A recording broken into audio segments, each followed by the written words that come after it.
We have Tim in Indiana. He has a Catholic friend, unsatisfied and is thinking about divorce, would like our advice.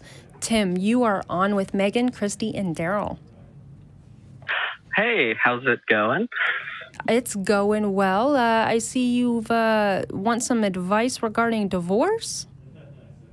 Yeah, I had a friend come up to me last week and kind of bring this up at the last minute. I could tell it was something she had really had on her chest and kind of she had to tell someone. And I listened to her, and she was basically, I didn't have a whole lot on my end to say. I just kind of listened, and she kind of vented about not really being attracted to who she's in a relationship with, her husband, and not finding herself at a place in life she's satisfied with, and she's around all these other people and like finding qualities now as kind of the person she is today that she wasn't when she married her husband. And I didn't, like, it's a serious topic, and I don't have any expertise. So I was listening to you guys and thought this is a perfect opportunity to hear someone else what they think maybe when it comes up again. How can I help her out? Yeah, this is so tricky. If you don't mind me jumping in a little bit, when I went through my own divorce, part of coming out of that situation and getting a little bit of perspective on it led to a lot of me pulling my hair and having some very serious conversations with friends where I was a little pissed in a lot of ways that they didn't say anything soon, that they didn't let me know that certain things I was experiencing weren't okay, and that they didn't have a stronger voice. And then a year later, I found myself in another not super healthy, great relationship. And a friend of mine sat me down and he said, you know how we had that conversation where you wanted me to tell you? And my immediate response was, shut up, what do you know about it? She's great.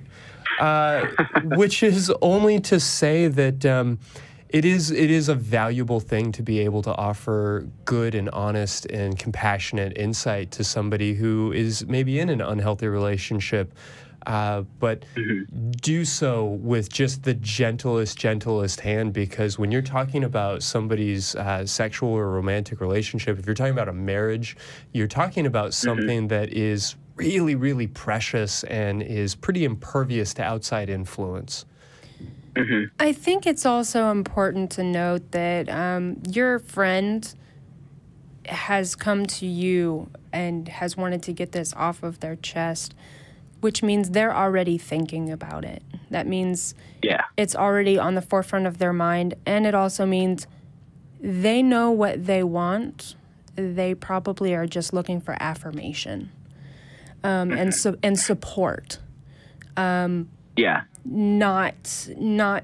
to give too much of a personal situation away, but I can identify with this person very much, and to say if they have come to you with this, the best thing that you can do, I would say, is probably going to be support, and ask them, what do you want? What do you, not what does your significant other want, not what do other people think, what do you want? Are you happy? Are you not happy? List out the pros and cons on a piece of paper if it helps. But at the end of the day, they are already thinking about it. So it's not like you're coming into a situation where your friend is acting all, googly-eyed and crazy, and you want to step in and tell them to slow the fuck down. They are already coming to you with this, which means it's already it's already tipping over. Exactly. It's already unfolding in their mind. They just have finally said something about it. Okay. That's really... Go ahead. That's usually a huge step when somebody admits that kind of thing to another human being that's not else. Yep. So